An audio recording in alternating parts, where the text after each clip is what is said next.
आज मु ब्रेकफास्ट करिछि नड़िया पुर दिया परोटा को पोटल बैगण भजा। बाबा कुह केमती लागुछि? Tasty tasty. हां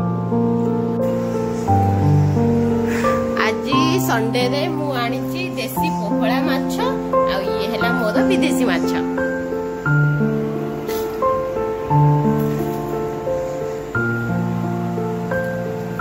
पूरा जीवंता पोहळा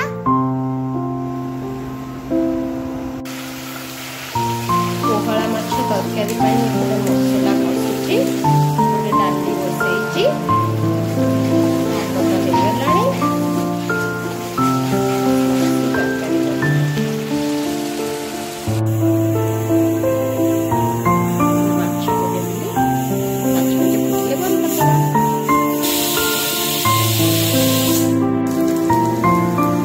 एबे मु चिल्ली माछ करछि। माछ तरकारी त मो पोहळा माछ तरकारी रेडी हो जाइछि।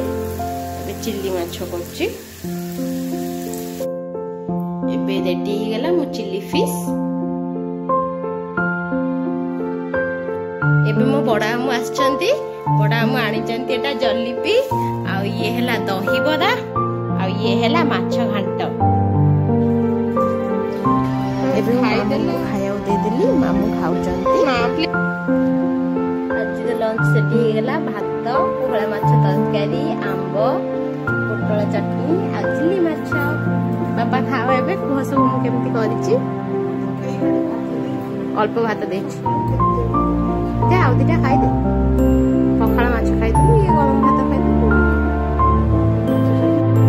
आ एबे मु रातिया डिनर दे करछि गरम गरम पूरी सहित मटर आलू तरकारी आ खीरी। आज ये ब्लॉग में से